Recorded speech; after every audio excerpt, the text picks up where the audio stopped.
కూర్చుకునేటట్టు చేశావా?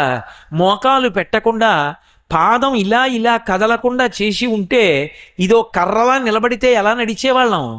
ఎక్కడ వంగాలో అలా వంగేట్టు చేశావా? కూర్చోడానికి అవకాశం ఇచ్చావా? కాళ్ళకి బడలికి వస్తే కూర్చుంటే అవి బడలకి తీర్చుకునే అవకాశమా? మళ్ళీ కూర్చున్నప్పుడు మెత్తగా ఉండడానికి పృష్ఠభాగంలో మాంసాన్ని ఎక్కువగా చీర్చి సిద్ధం చేశావా? నాతో పాటే మెత్తటి కుషన్ ఒకటి వెంట వచ్చే అవకాశం పెట్టావా? ఈశ్వరా, ఏమి సృష్టి నీది!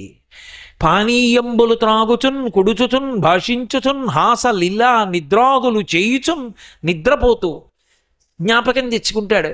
నేనేం డబ్బు కట్టానా? ఎక్కడైనా నాకు నిద్ర 5 గంటలు నిద్ర ఇప్పించండి అని చెప్పి గంటకింత అని పెట్టాడు అనుకోండి, ఈశ్వరుడు మన బ్రతుకులు ఏమైపోతాయి? కానీ బడలిపోయి వెళ్ళి పడుకుంటే అది కఠినమైన నేల, పరుప, మంచమా, ఏమీ లేదు. తల కింద చెయ్యి పెట్టుకుని పడుకుంటే చాలు ఎంత గాఢ నిద్ర పట్టేస్తుందో. ఆ నిద్ర సుఖం. పైగా నిద్ర పట్టినప్పుడు చాలా బాధగా ఉంటుందండి అన్నారు అనుకోండి, నిద్రపోవడానికి భయపడతారు. కానీ నిద్రపోతే అబ్బా ఎంత హాయిగా ఉందోనండి, భలే నిద్ర పట్టిందంటాడు. నిద్రాకాలిక సుఖాన్ని ఇచ్చావా? ఆ సుఖంలో మళ్ళీ తెల్లవారేటప్పటికి ఇంద్రియాలకి శక్తినిచ్చావా? ఏది చేస్తున్నా నారాయణుడు గుర్తొస్తూ ఉంటాడు. నారాయణుణ్ణి జ్ఞాపకం చేసుకుని ఆనందించడంలో విశ్వాన్ని మరిచిపోతూ ఉంటాడు. విశ్వమునకు పృష్ఠభాగం పెడతాడు, విశ్వనాథుని వైపు తలబెడతాడు. ఎప్పుడూ భగవత్ దర్శనం చేస్తూ ఉంటాడు.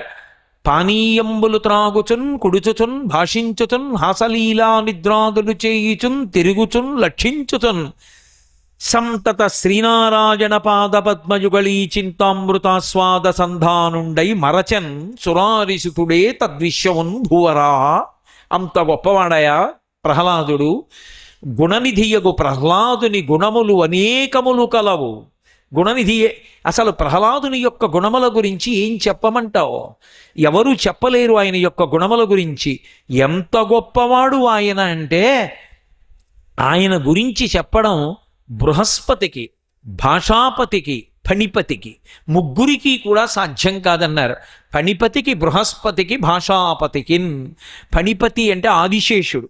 ఆయనకి అన్ని తలలున్నా అన్ని తలలతో ఆయన కూడా ప్రహ్లాదుడి గుణాలు చెప్పలేట.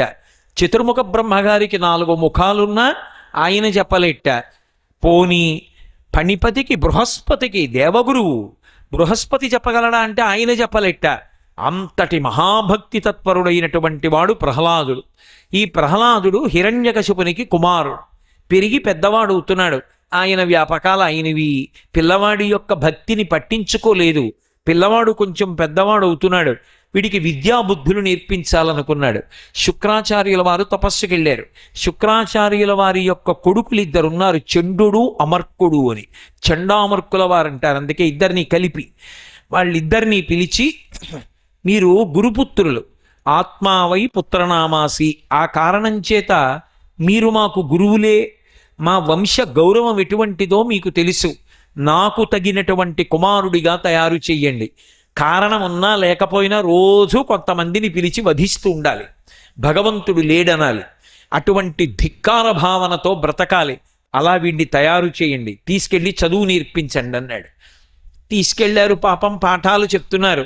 లోపల పరమ విష్ణు భక్తితో ఉంటాడు. కానీ గురువులంటే ఎంత భక్తి అంటే, ఎప్పగిది వారు చెప్పిన అప్పగిదిన్ చదువు కాని అట్టట్టని ఆక్షేపించాడు. తానన్ని నిరూపించిన విద్యనలనుచు నిరూఢమనీషన్. గురువుగారు ఏం చెప్పారో అది రాక్షస నీతి, అది నేర్చుకోకూడదని తెలిసినా గురువుగారికి నమస్కారం చేసి గురువుగారు చెప్పింది చదువుకుంటాడు. గురువుగారు తప్పండి, గురువుగారు ఇలా చెప్పకూడదండి, ఇది రాక్షస నీతి అండి అని గురువుల్ని మాత్రం ధిక్కరించాడు. గురువులంటే అంత గౌరవం. చక్కగా చదువుకుంటున్నాడు. కొన్నాళ్ళు అయిపోయింది. ఈ చండు అమర్కుడు అనబడేటటువంటి గురువులు ప్రహ్లాదుణ్ణి హిరణ్యకశిపుడి దగ్గరికి తీసుకెళ్లారు. ఓ మహారాజా, నీ కుమారుడు గొప్పగా చదువుకున్నాడు, ఎన్నో విషయాలు నేర్పాం, ఒక్కసారి పరీక్షించి చూడు, సంతోషిస్తావు అన్నారు. హిరణ్యకశిపుడు గబగబా వచ్చి కూర్చుని ప్రహ్లాదుణ్ణి పిలిచి తన తొడ మీద కూర్చోపెట్టుకున్నాడు. ఎంతో సంతోషంతో తొడ మీద కూర్చోపెట్టుకుని కొడుకుని పిలిచి ఒక మాట అన్నాడు. అనుదిన సంతోషణం జనిత శ్రమ తాప దుఃఖ సంశోషణములు. తనయుల సంభాషణములు జనకులకున్ కర్ణయుగళి సద్భూషణముల్ అన్నాడు. అనుదిన సంతోషణములు, రోజు రోజు సంతోషమే. పిల్లలు మాట్లాడుతుంటే పిల్లాడు తాత తాత తాత అందనుకోండి, మనవరాలో మనవడో, ఎంత మురిపమో, ఎన్నో విన్నాడు తాను. వాటన్నిటికన్నా మనవరాలు ఎక్కడో సభామంటపంలోకి ఎడుతూ తనదో పెద్ద ఫోటో కనపడితే ఆ ఫోటో వంక చూపించి తాత తాత తాత అని తాత వంక చూపించి తాత అంది. ఎంత పొంగిపోతాడో. రోజు 10 మాటలు తలుచుకుని, గుర్తుందే మనవరాలు నా ఫోటో చూపించి తాత అని తాత అంది అంటాడు. ఇంకొంచెం పోయాక అమ్మమ్మ అమ్మమ్మ అందనుకోండి, ఎంత మురిసిపోతారో. అనుదిన సంతోషణములు, రోజు రోజుకి సంతోషమే పిల్లలు మాట్లాడుతుంటే. అనుదిన సంతోషణములు జనిత శ్రమ తాప దుఃఖ సంశోషణములు. ఎంత అలిసిపోయి ఇంటికి రానివ్వండి, కొడుకు కొత్తగా మాటలు వచ్చి ఎదురొచ్చి నాన్న నాన్న అని చేతులు ఇచ్చాడనుకోండి, ఎంత మురిసిపోతాడో తండ్రి. నాన్న అని ఎదురొస్తున్నాడే వీడు అంటాడు.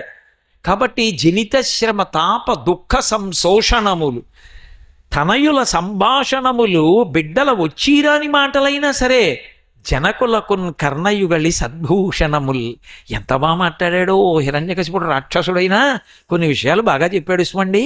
అన్నీ తప్పనకూడదు రాక్షసుడు మాట్లాడాడని. తండ్రికి కొడుకు మాట్లాడిన మాటలు చెవులకు పెట్టుకున్న కనపడని ఆభరణాలు. అంత సంతోషిస్తాడు తండ్రి. కాబట్టి నాన్న, నువ్వు మాట్లాడితేనే పొంగిపోన్రా. ఏం నేర్చుకున్నావు, ఏం చదువుకున్నావు, ఏది చెప్పు. ప్రహ్లాదుడు అన్నాడు, చదివించిరి ననుగురువులు చదివితి ధర్మార్థ ముఖ్య శాస్త్రంబులునే చదివినవి కలవు పెక్కులు చదువులలో మర్మమెల్ల చదివితి తండ్రి అన్నాడు. నాన్నగారు ఏం చెప్పమంటారు? చదివించిరి నన్ను గురువులు. వాళ్ళ తప్పేం లేదండోయ్, వాళ్ళు చదివించారు. చదివితి ధర్మార్థ ముఖ్య శాస్త్రంబులునే. అబ్బో, ధర్మశాస్త్రం లాంటివి చాలా చెప్పారు. ఏ ధర్మం? రాక్షస ధర్మం.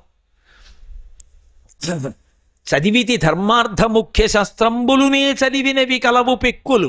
ఎన్నో చదివాను.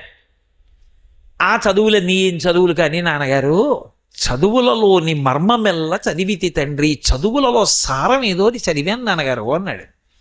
అబ్బా, అంతలా చదివావురా? ఏది ఒక్క పద్యం చెప్పు నువ్వు చదువుకున్న దాంట్లో. వెంటనే ప్రహ్లాదుడు అన్నాడు, ఎల్ల శరీరధారులకు ఇల్లను చీకటి నూతి లోపలం త్రెళ్ళక వీరు నేనను మతిభ్రమణంబున భిన్నులై ప్రవర్తిల్లక సర్వమున్నాతని దివ్య కళామయ మంచు విష్ణునందుల్లము చేర్చితారడవి నుండుట మేలు నిశాచరగ్రణి అన్నాడు. నాన్నగారు, ఇందులో ఉన్నది నేనే. అవతల వాళ్ళు చెప్పినప్పుడు నేను అనే చూపిస్తారు. మరి ఇక్కడ నేను నేనా, అక్కడ నేను నువ్వా? ఈ నేను ఆ నువ్వు, మేము మీరు, దీని మధ్యలోనే సంసారం ఉంది నాన్నగారు. అజ్ఞానం అంతా ఉంది. ఈ నేను ఆ నేను ఒక్కటే అని తెలుసుకుంటే సంసారం అనేటటువంటి చీకటి నూతిలోంచి బయటికి వచ్చేస్తారు. ఇది రావాలంటే అరణ్యానికి వెళ్ళి ముక్కు మూసుకుని శ్రీ మహావిష్ణువు గురించి తపస్సు చెయ్యాలి నాన్నగారు. ఆయన అనుగ్రహం కలిగితే ఇటువంటి సద్భావన కలుగుతుందండి అని. ఎల్ల శరీరధారులకు ఇల్లను చీకటి నూతి లోపలం త్రెళ్ళక వీరు నేనను మతిభ్రమణంబున భిన్నులై ప్రవర్తిల్లక సర్వమున్నాతని దివ్య కళామయమంచు విష్ణునందుల్లము చేర్చి తారడవి నుండుట మేలు నిశాచరగ్రణి. అంతా విష్ణుమయం జగత్, అంతా ఉన్నది విష్ణు భగవానుడే అన్న భావన కలిగితే అడవిలోకి వెళ్ళి కూర్చున్నా చాలా సంతోషమే నాన్నగారు అన్నాడు. అంటే హిరణ్యకశిపుడు ఆశ్చర్యపోయి కొడుకు వంక తిరిగి, నాన్న ఏమిట్రా ఈ మాటలు? ఇటువంటి మాటలు మాట్లాడచ్చా? మాట్లాడకూడదు. ఎవరైనా నీ మీద నా మీద కోపం పెట్టుకున్న వాళ్ళు రహస్యంగా నీకు ఇటువంటి మాటలు ఏమైనా నేర్పుతున్నారా? గురువుల మీద కూడా అనుమానమే. పరులు దుర్నీతుల్ పఠింపించిరో ఏకాంతంబున భార్గవుల్ పలికిరో ఆ వైకుంఠుండు కృతాపరాధుడతనించి తలపంగ నీకేటికి. ఆ వైకుంఠుణ్ణి, ఆ నారాయణుణ్ణి మనం తలుచుకోకూడదు. ఆయనని సంహరించడానికి ప్రయత్నించాలి.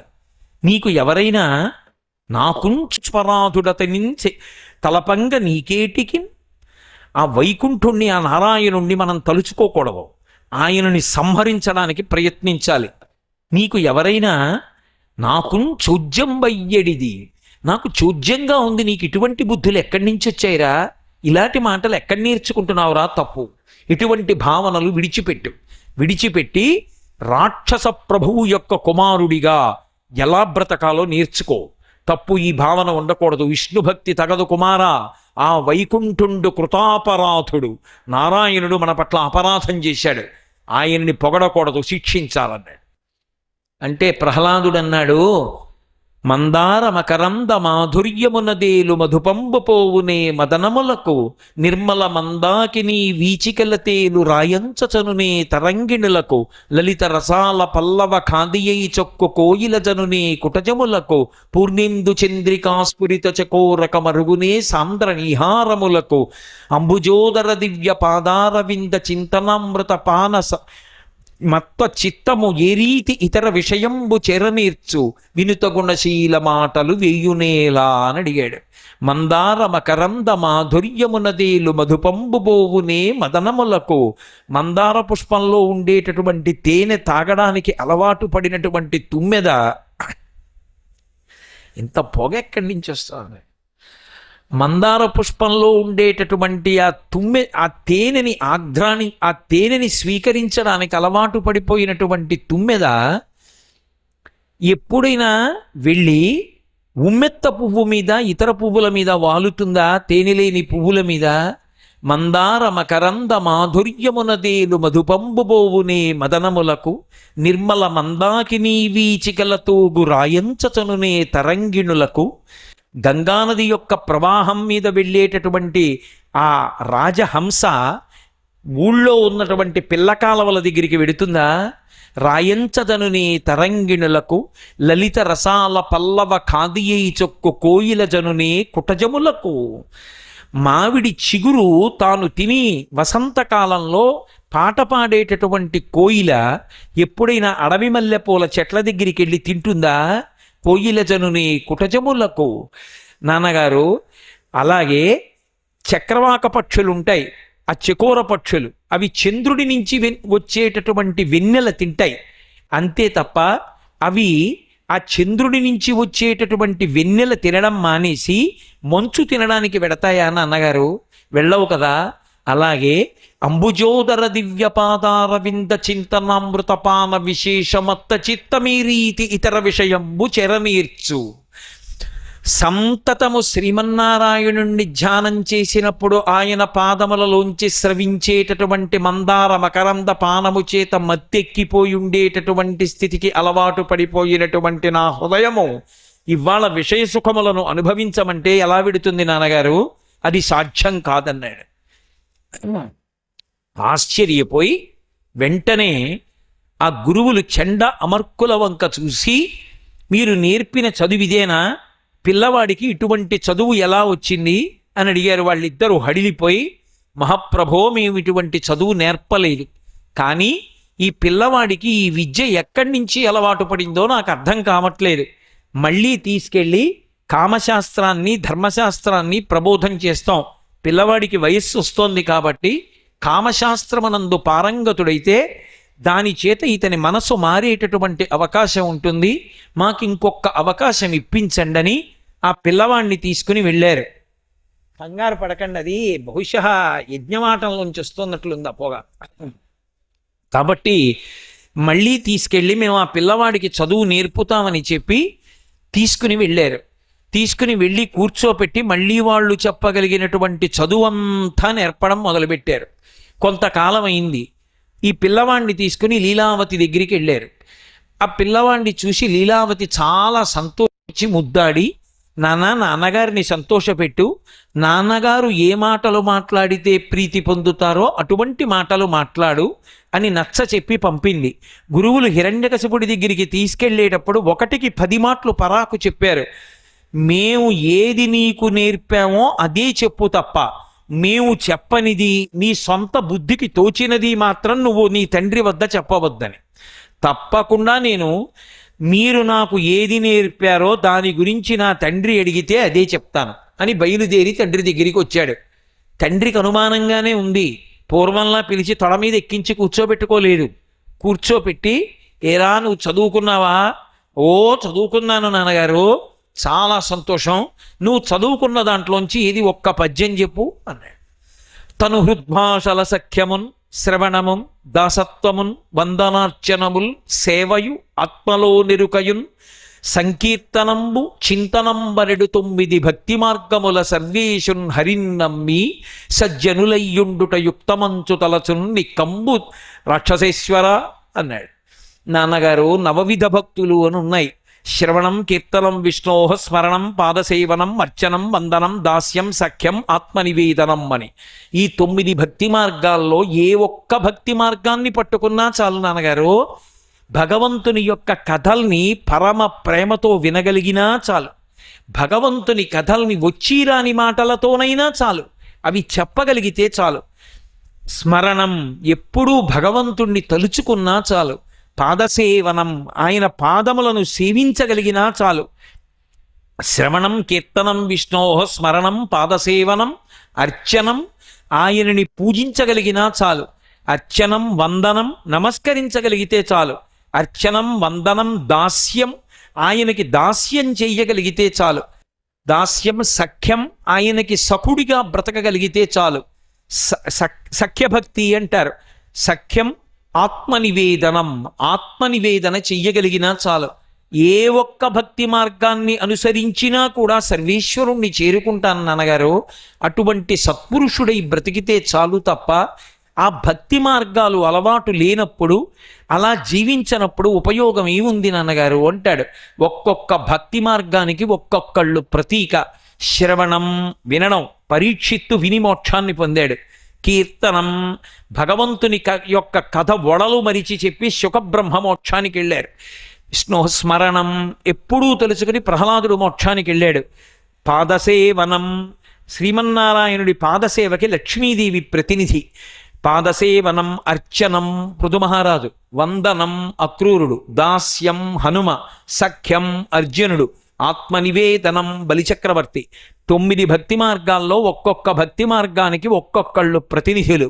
కాబట్టి నాన్నగారు, అటువంటి భక్తి ఉండాలి జీవితంలో. ఆ భక్తి లేని బ్రతుకొక బ్రతుక నాన్నగారు. అంధేందూదయముల్, మహాభదిర శంకారావముల్, మూక సగ్రంథాఖ్యాపనముల్, అలాగే నపుంసక వధూకాంక్షల్, కృతఘ్నావళి బంధుత్వంబులు, భస్మహవ్యముల్, లుబ్ధద్రవ్యముల్, కోడ సద్గంధంబుల్, హరిభక్తి వర్జితుల వృధారిక్త సంసారముల్ అన్నాడు. నాన్నగారు, శ్రీ మహావిష్ణువు యొక్క భక్తి లేని బ్రతుకు ఎంత దారుణమైన బ్రతుకో తెలుసా?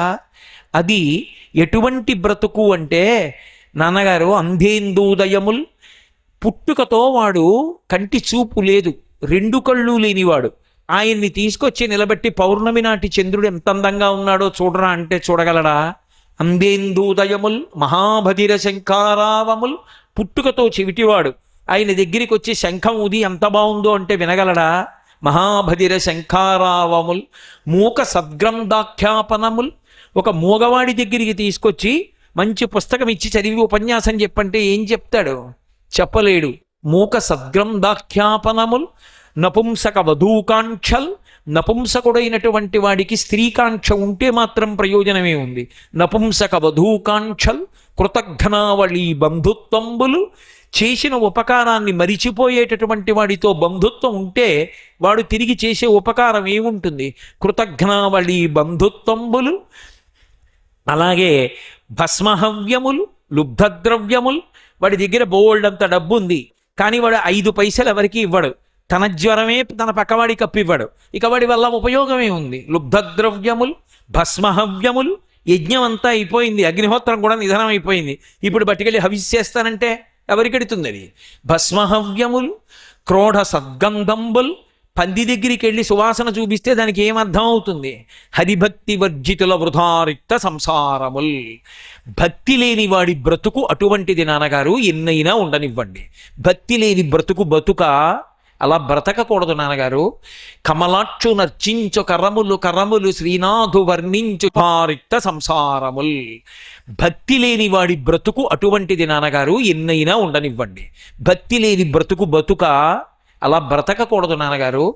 కమలాక్షు నర్చించు కరములు కరములు శ్రీనాథు వర్ణించు జిహ్వ జిహ్వ సురరక్షకుని చూచు చుట్కులు చుట్కులు శేషసాయికి మ్రొక్కు చిరము చిరము విష్ణునాకర్ణించు వీనులు వీనులు మధువైరిద విలిన మనము మనము భగవంతు వలగును పదములు పదములు పురుషోత్తముని మీది బుద్ధి బుద్ధి దేవదేవుని చింతించు దినము దినము చక్రహస్తుని ప్రకటించు చదువు చదువు కుంభినీదవు చెప్పెడి గురుడు గురుడు తండ్రి హరిజేరుమని ఎడి తండ్రి తండ్రి అన్నాడు.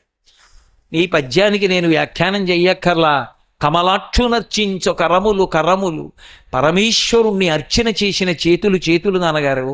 కమలాక్షు నర్చించు కరములు కరములు శేషసాయికి బ్రొక్కు శిరము శిరము, ఆ పరమేశ్వరుడికి వంగి నమస్కరించిన తలకాయ ఏదో అది తలకాయ.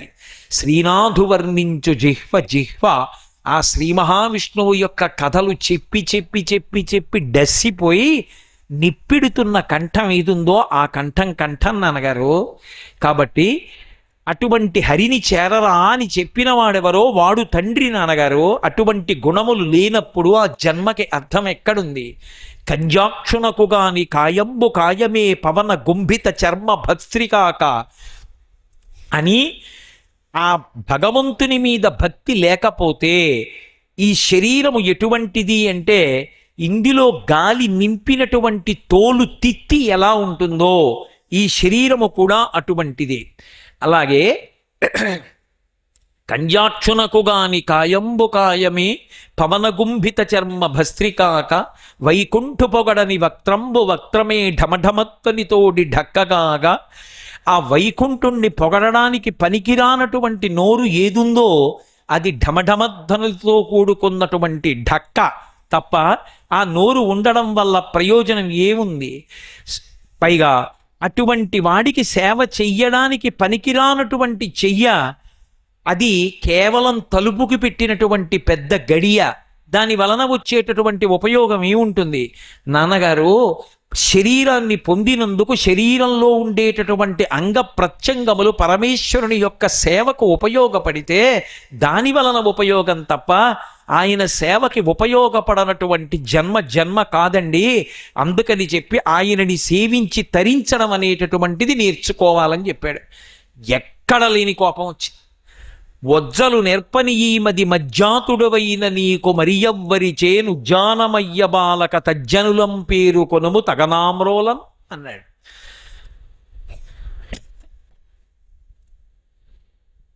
వజ్జలు నేర్పని ఈ మది, ఉపాధ్యాయుడు వజ్జ ప్రకృతి వికృతి.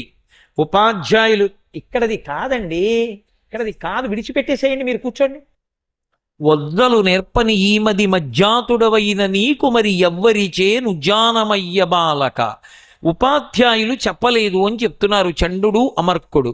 మరి నీకెక్కడి నుంచి వచ్చింది బుద్ధి? ఎవరు చెప్తున్నారు నీకు ఈ పద్యాలు? నీ అంతట నువ్వే నేర్చుకుంటున్నావా? నీకు ఈ హరిభక్తి కలిగిందా? వజ్జలు నేర్పని ఈమది మజ్జాతుడవైన నీకు మరి ఎవ్వరి చేను జానమయ్య బాలక తజ్జనులం పేరుకొనుము తగనామ్రోలం. వాళ్ళెవరు ఏమిటి నాకు చెప్పు అన్నాడు. అంటే ఆయన అన్నాడు ప్రహ్లాదుడు, అచ్చపు చీకటింబడి గృహవ్రతులై విషయప్రవిష్టులై చచ్చుచు పుట్టుచున్మరల చెర్విత చెర్విణులైన వారికి జెచ్చెర పుట్టునే పరులు చెప్పిననైన నిజెచ్చనైన ఏమిచ్చిననైన కానలకు ఏగిననైన హరిప్రబోధముల్. ఎక్కడి నుంచి వచ్చింది ఎక్కడి నుంచి వచ్చింది ఎక్కడి నుంచి వచ్చింది అని అడుగుతామేమిటి నాన్న? నేను నీతో ఒక మాట చెప్పనా? అచ్చపు చీకటింబడి ఎప్పుడు సంసారం సంసారం అనే కటిక చీకట్లో పడి నేను నాది నేను నాది నేను నాది ఇది తప్ప ఇంకోటి లేకుండా బ్రతికేస్తున్నటువంటి వాడికి అచ్చపు చీకటింబడి గృహవ్రతులై విషయప్రవిష్టులై చచ్చుచు పుట్టుచున్ మరల చెర్విత చెర్విణులైన వారికి జెచ్చెర పుట్టునే. చచ్చి పుట్టి చచ్చి పుట్టి చచ్చి పుట్టి సంసార చక్రంలో తిరగడానికి అలవాటు పడిపోయిన వాడికి అసలు ఆ భావన రమ్మంటే వస్తుందా? జెచ్చెర పుట్టునే పరులు చెప్పిననైన నిజెచ్చనైన కానలకు ఏగిననైన. వాడికి ఒకడు చెప్తే వస్తుందా? తనంతటా వస్తుందా? అరణ్యాలు కడితే వస్తుందా? ఎక్కడికడితే వస్తుంది నాన్న? బుద్ధి పుట్టాలి, భక్తితో బ్రతకాలన్న ఆలోచన రావాలి. ఎవడు ఈ శరీరాన్ని నిర్మించాడన్న ఆలోచనైనా రావక్కర్లా? ఎవడు ఈ భూమిని తిప్పుతున్నాడన్న ఆలోచన రావక్కర్లా? ఎవడు సూర్యోదయ సూర్యాస్తమయాల్ని నిర్ణయిస్తున్నాడు? ఎవడు నక్షత్రాలను నిలబెడుతున్నాడు? ఆలోచన రావక్కర్లా? ఏమిటి నాన్న ఈ పిచ్చి? ఎలా వచ్చింది అని అడుగుతావేమిటి? హరిభక్తి లేని బ్రతుకొక బ్రతుకా నాన్న అన్నాడు. ఎక్కడ లేని ఆగ్రహం వచ్చింది. భటులందరినీ పిలిచాడు. వీడు హరిభక్తి విడిచిపెట్టి వచ్చిన పాదముల మీద పడే పర్యంతము భయంకరమైన శిక్షలు వేయండి అన్నాడు. తీసుకెళ్లారు. ఆయన్ని శూలాలతో పొడిచారు, గదలతో మొత్తారు, దూరంగా నిలబడి బాణాలు విడిచిపెట్టారు, సముద్రంలోకి తీసుకెళ్లి ముంచేశారు, నవరంధ్రములు మూసేసి ఊపిరాడకుండా చేశారు, పెద్ద పెద్ద సర్పాలు తీసుకొచ్చి కరిపించారు, పర్వత శిఖరాలు ఎక్కించి దొర్లించారు, క్రూరమృగాల ముందు విడిచిపెట్టారు, ఏనుగుల చేత తొక్కించారు, తాను భయంకరమైనటువంటి మాయాస్వరూపాలు చూపించి భయపెట్టే ప్రయత్నం చేశాడు, చీకటి కొట్లో పడేశారు, అన్నం పెట్టకుండా మార్చేశారు, మండుటెండలో నించోపెట్టారు, కుంభవృష్టి వానలో కొన్ని రోజులు నించోపెట్టారు. ఇన్ని చేసినా తన్ను నిశాచరుల్ పొడవ దైత్యకుమారుడు మాటిమాటికో పన్నగసాయి, ఓ ధనుజభంజన, ఓ జగదీశ, ఓ సర్వాపన్న శరణ్య అంచు నుతించు కాని తా కన్నులత నీరుతాడు భయకంప సమేతుడు కాడు భూవరా. ఏం ఆశ్చర్యం అంటే, ఆయన దగ్గరికి వచ్చి కత్తి తీసి ఇలా పొడుస్తుంటే ఎవరైనా ఇలా చేతులు అడ్డం పెడతారు. ఆయన చేతులు కూడా ఇలా అడ్డం పెట్టేవాడు కాడు. అడ్డు పెట్టకుండా అస్తమానం కత్తిలో నారాయణుణ్ణి, కత్తి పట్టుకున్నవాడిలో నారాయణుణ్ణి చూసేవాడు.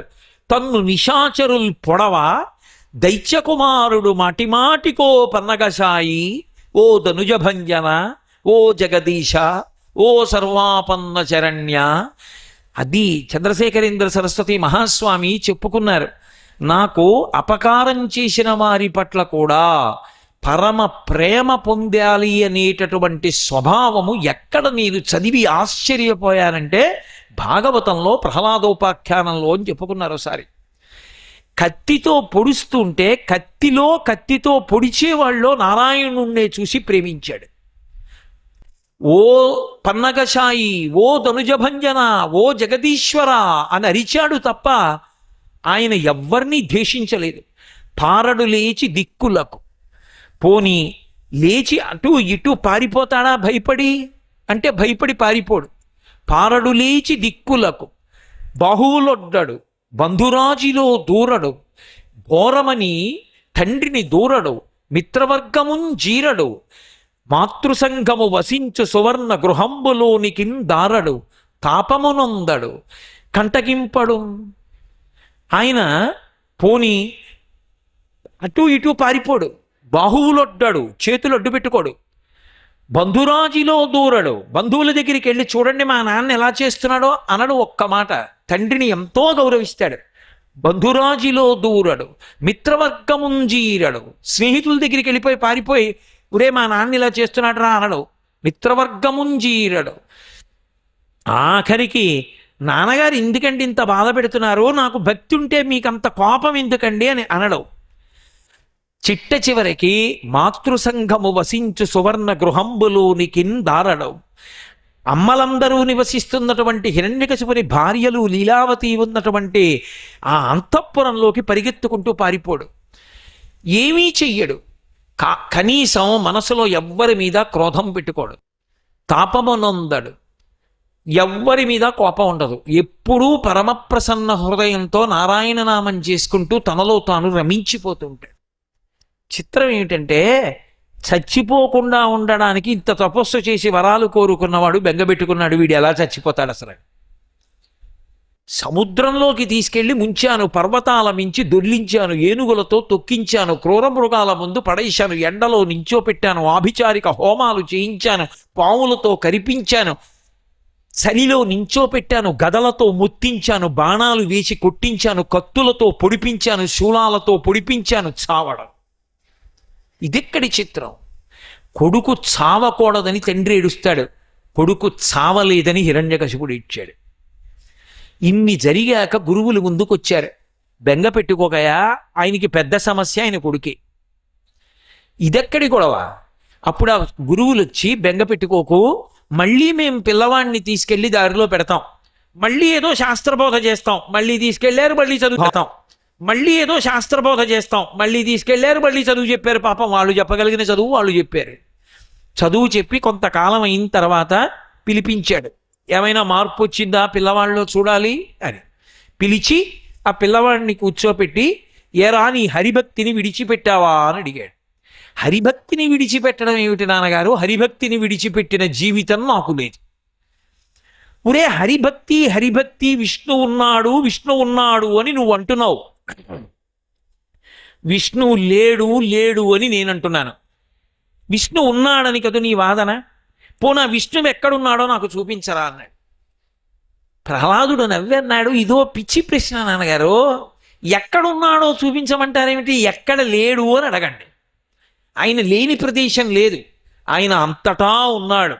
సముద్రములలో ఉన్నాడు, ఆకాశంలో ఉన్నాడు, భూమిలో ఉన్నాడు, అగ్నిలో ఉన్నాడు, నీటిలో ఉన్నాడు, గాలిలో ఉన్నాడు, దిక్కుల యందున్నాడు, మనలో ఉన్నాడు, నీలో ఉన్నాడు, నాలో ఉన్నాడు, బలహీనలలో ఉన్నాడు, బలవంతులలో ఉన్నాడు, అందరిలో ఉన్నాడు.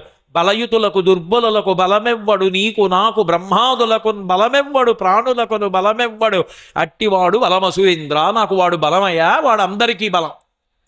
వాడు ఎక్కడున్నాడు ఎక్కడున్నాడని పరి మాట్లాడుగుతామేమిటి? అంతటా ఉన్నాడు తండ్రి స్వామి. ఇందుగలడందులేడని సందేహము వలదు చక్రి సర్వోపగతుండెందెందు వెదకి చూచిన అందందే కలడు దానవగ్రని వింటే. నువ్వు వినాలి చూడాలి అన్న కుతూహలం నీకుండాలి తప్ప ఆయన లేనిది లేదు. అంతటా ఆయనే పరివ్యాప్తమై ఉన్నాడు. చూడాలన్న దృష్టికోణం నీకు కలిగితే చాలు. సింహాసనం మించి లేచాడు. అయితే నేను ఎక్కడ చూపిస్తే అక్కడ విష్ణువు కనపడేటట్టు చెయ్యగలవా అని అడిగాడు. అంతటా ఉన్నవాడు ఎందుకు కనపడడు? కనపడతాడు అన్నాడు. ఇప్పుడు హిరణ్యకశిపుడు ఇలా చెయ్యెత్తాడు. ఎటు తిప్పి దేని వంక చూపిస్తాడో తెలియదు. రావాలి. వచ్చినప్పుడు బాగా జ్ఞాపకం పెట్టుకోండి. ఎందుకు వస్తున్నాడు అంటే ప్రహ్లాదుడి మాట నిజం చేయడానికి వస్తున్నాడు.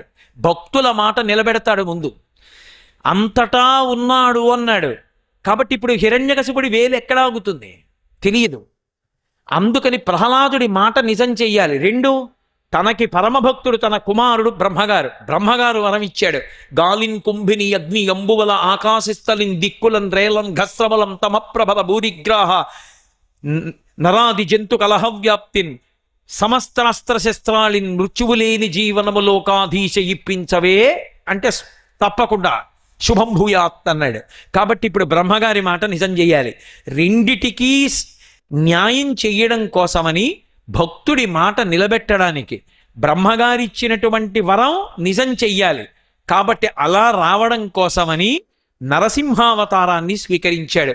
మనుష్యుడు కాడు, జంతువు కాదు. కింద శరీరం అంతా మనుష్య శరీరం, పైన సింహం యొక్క తల, నరకేసరి రూపాన్ని పొంది ఆయన హిరణ్యకశిపుడు లేడు లేడు అంటున్నాడు. ప్రహ్లాదుడు ఉన్నాడు ఉన్నాడు అంటున్నాడు. ఎక్కడున్నాడు అంటే అంతటా ఉన్నాడు అంటున్నాడు. హరి సర్వాకృతులంకలండనుచు ప్రహ్లాదుండు భాషింప ఎందును లేడు లేడనుచు దైత్యుండు తర్జింప శ్రీనరసింహకృతి దల్చనచ్యుతుడు నానా జంగమ స్థావరోత్కర గర్భంబల అన్ని దేశముల నుద్దండ ప్రభావంబునన్. ఈ సమస్త బ్రహ్మాండం ఒక పెద్ద నరసింహావతారం అయిపోయింది. ఎక్కడి నుంచి వస్తాడు? వేలు ఎక్కడ ఆగితే అక్కడి నుంచి రావాలి. ఈ స్తంభంలో ఉన్నాడా అన్నాడు. ఉన్నాడు. లేచొచ్చి అరిచేయితో స్తంభాన్ని ఒక్క దెబ్బ కొట్టాడు.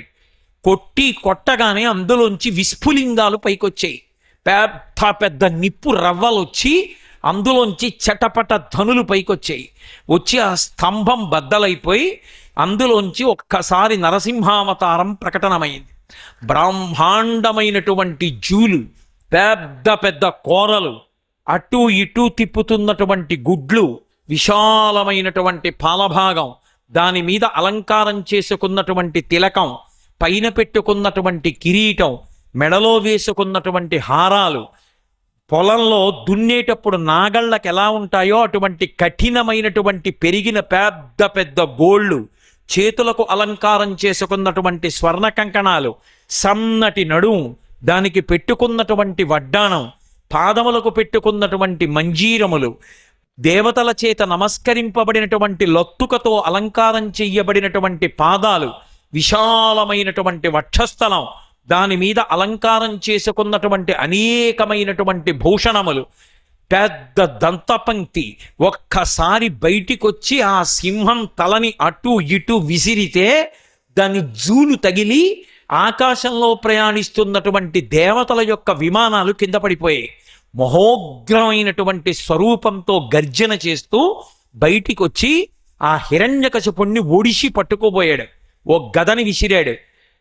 భూమిలోంచి వచ్చినటువంటి నాగుపాము ఎలకని ఎలా పట్టుకుంటుందో అలా గదని పట్టుకుని విసిరేసి హిరణ్యకశిపుణ్ణి ఒడిసి పట్టి భూమి మీద కాదు, నేల మీద, ఆకాశంలో కాదు, నేల మీద కాదు, ఇంట కాదు, బయట కాదు, గాలిలో కాదు, రాత్రి కాదు, పగలు కాదు, అస్త్రము చేత కాదు, శస్త్రము చేత కాదు, నరుడి కాడు, మృగం కాదు, నరసింహస్వరూపమై తన తొడల మీద పడుకోపెట్టుకుని వాడి అయినటువంటి గోళ్లతో దగ్గరగా ఇలా హిరణ్యకశిపుణ్ణి నోరు తెరిచి నాలుక ఆడిస్తూ చూస్తుంటే, కలుగులోంచి పైకొచ్చిన నాగుపాం ఆడితే ఎలా ఉంటుందో నాలుక అలా ఆడుతుంటే, తెల్లటి కాంతితో దంతపంక్తి మెరిసిపోతుంటే, ఆయన నోటిలో ఉన్న గహ్వరం కనపడుతుంటే, మందర పర్వత గుహల్లా ఆయన ముక్కురంధ్రములు ప్రకాశిస్తుంటే, వేడిగా కోపంతో ఉచ్ఛ్వాస నిశ్వాసలు విడిచిపెడుతూ కనుగుడ్లు గిరగిర తిప్పుతూ జూలు విదల్చి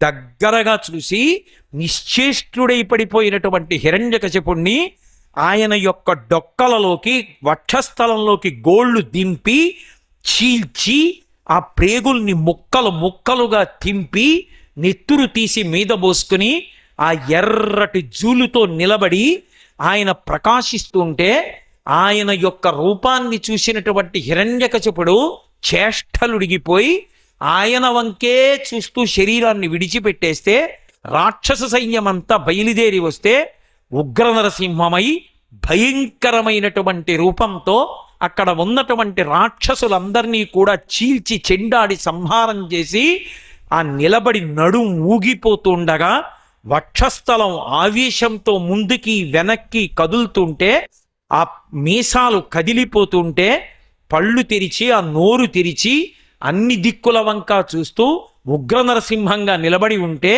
చతుర్ముఖ బ్రహ్మగారు, గంధర్వులు, యక్షులు, దేవతలు ఇంతమంది స్తోత్రం చేసినా ప్రసన్నుడు కాకుండా పెద్ద గర్జన చేస్తూ అందరి వంక చూస్తూ ఉంటే హడిలిపోయారు దేవతల దగ్గరికి వెళ్ళడానికి.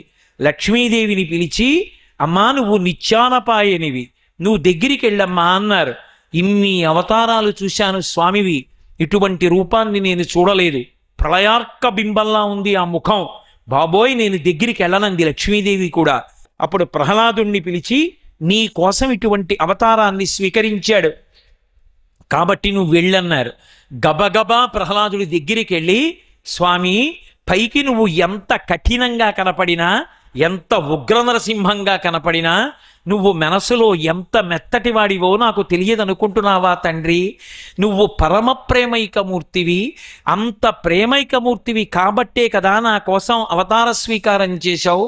ఒకనాడు నేను రాక్షస బాలురికి నీకు సంబంధించినటువంటి భక్తి నేర్పానని, శరీరములు శాశ్వతములు కావని చెప్పానని, ఆశల వలలో పడద్దని చెప్పానని, 100 సంవత్సరముల జీవితంలో 50 ఏళ్ళు చీకట్లో నిద్రలో పోతే మిగిలిన 50 ఏళ్లలో 20 సంవత్సరాలు అసలు ఏమీ తెలుసుకోలేని స్థితిలో పోతే 30 ఏళ్ళు మాత్రమే కర్మాచరణము చెయ్యగలిగి ఉండి కూడా యవ్వన భ్రాంతితో బలంతో సంసారములో ప్రవర్తిస్తే మనిషి జన్మ సార్థక్యాన్ని పొందదని, ఇంద్రియములు నిగ్రహించుకోవాలని, విష్ణుభక్తి పొందాలని నేను ఆనాడు నా చుట్టూ ఉన్నటువంటి రాక్షసుల యొక్క పిల్లలకి ప్రబోధం చేశాను. ఆ పిల్లలు అడిగారు, మేము నువ్వు ఒక గురువు దగ్గరే నేర్చుకుంటున్నాం కదా, నీకు ఈ పాఠాలు ఎక్కడి నుంచి వచ్చాయని అడిగారు. మా అమ్మ లీలావతి కడుపులో నేను ఉండగా మా తండ్రి హిరణ్యకశిపుడు తపస్సు చేయడానికి వెళ్ళాడు.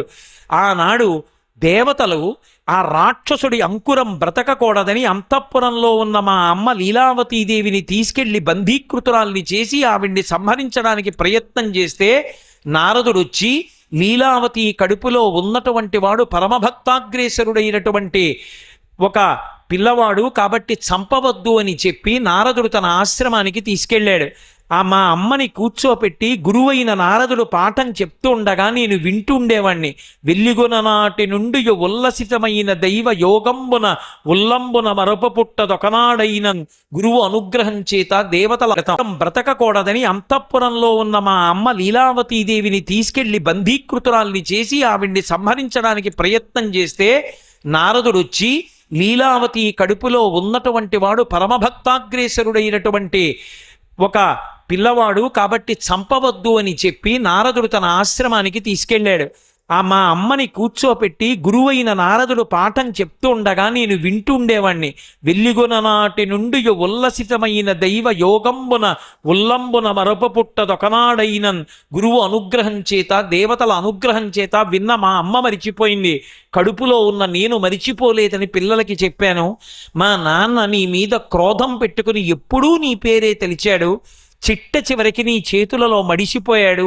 నువ్వు అంతటా ఉన్నావని నేనన్నానని నా మాట నిజం చెయ్యడం కోసం ఒక స్తంభంలోంచి బయటికి వచ్చి అవతార స్వీకారం చేసి నన్ను కాపాడావే తండ్రి, నీ మనసు ఎంత నవనీతం. ఇవాళ నువ్వు పెద్ద ఉగ్ర నరసింహంగా నిలబడితే నేను భయపడతాను అనుకుంటున్నావా? నీకన్నా భయంకరమైనది ఒకటి నాకు తెలుసు. సంసారము నీకన్నా భయంకరమైనది. ఆ సంసారమునకు భయపడతాను తప్ప నీకు భయపడను తండ్రి. పైకి నువ్వు కఠినంగా కనపడ్డా నీ మనసు నవనీతం.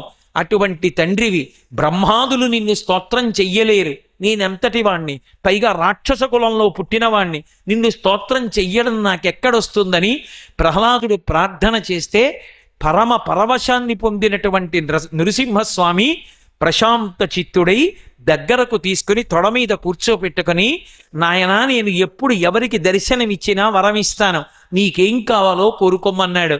మళ్ళీ నన్ను నువ్వు మాయలో ముంచుదాం అనుకుంటున్నావా స్వామి? ఇంతటి భక్తినిచ్చావు, నువ్వే నా కోసం పరిగెత్తుకొచ్చావు, నన్ను రక్షించావు, మళ్ళీ వరం కోరుకోమంటున్నావు అంటే మళ్ళీ నా మనసులో కోరికలు పుట్టిద్దాం అనుకుంటున్నావా? నాకు ఏ కోరిక అక్కర్లేదు. కానీ అమాయకుడై నీ యందు క్రోధంతో నీకు వ్యతిరేక భావనతో బ్రతికి చిట్ట చివరికి మరణించాడు నీ చేతులలో. అటువంటి నా తండ్రికి మోక్షాన్ని ఇమ్మని అడిగాడు. ఏనాడు నీ తండ్రిని నేను ఒడిసి పట్టుకున్నానో, ఏనాడు నా తొడల మీద పడుకోబెట్టుకున్నానో, ఏనాడు ప్రాణం ఉన్నాయి కాబట్టి పెరుగుతాయి, కోసేస్తే బాధ ఉండదు కాబట్టి ప్రాణం ఉన్నవి ప్రాణము లేనివి కూడా ఆయన నా గోళ్లతో ఆయన యొక్క వక్షస్థలాన్ని చీల్చానో, ఆ నెత్తురు మీద పోసుకున్నానో, ఆయన శరీరాన్ని ముట్టుకున్నానో, ఏనాడు హిరణ్యకశిపుడు ప్రాణం పోతూ నా వంక చూసి శరీరం వదిలిపెట్టాడో ఆనాడే నీ తండ్రి ఉన్నత గతులు పొందాడు. కాబట్టి బెంగ పెట్టుకోకయ్యా అని బ్రహ్మాదులను పిలిచి ప్రహ్లాదుడికి పట్టాభిషేకం చెయ్యండి. దైత్యకులంలో పుట్టినవాడైనప్పటికీ పరమ విష్ణు భక్తితో సామ్రాజ్య పరిపాలనం చేస్తాడని ప్రహ్లాదుణ్ణి ఆశీర్వదించి నరసింహావతారం అంతర్ధానమైంది. నరసింహావతారాన్ని ఒక్కసారి స్మరిస్తే చాలు, ప్రహ్లాదోపాఖ్యానాన్ని ఒక్కసారి వింటే చాలు, సాక్షాత్తుగా శ్రీమన్నారాయణుడే ఆనతిచ్చారు. ఎవరు ఎక్కడ ప్రహ్లాదోపాఖ్యానాన్ని చదువుకున్నా విన్నా నరసింహస్వామికి రెండు చేతులెత్తి నమస్కరించిన అటువంటి వారి మీద యమధర్మరాజు గారి యొక్క పాశములు పడవు. భగవానుడైనటువంటి శ్రీమన్నారాయణుడు మనల్ని రక్షిస్తాడు. అటువంటి మహోత్కృష్టమైనటువంటి ప్రహ్లాదోపాఖ్యానాన్ని ఇంత పరమ పవిత్రమైనటువంటి నైమిషారణ్య ప్రాంగణంలో ప్రదోషవేళ దాటిన తరువాత మనం చెప్పుకోగలగడం భగవంతుని యొక్క నిర్హేతుక కృపాకటాక్ష వీక్షణం. అటువంటి నరసింహస్వామి వారికి పరిపూర్ణమైనటువంటి హృదయంతో మనందరం కూడా నమోవాక్కములను అర్పిస్తూ ఇవాల్టి ఉపన్యాసాన్ని పూర్తి చేస్తున్నాను.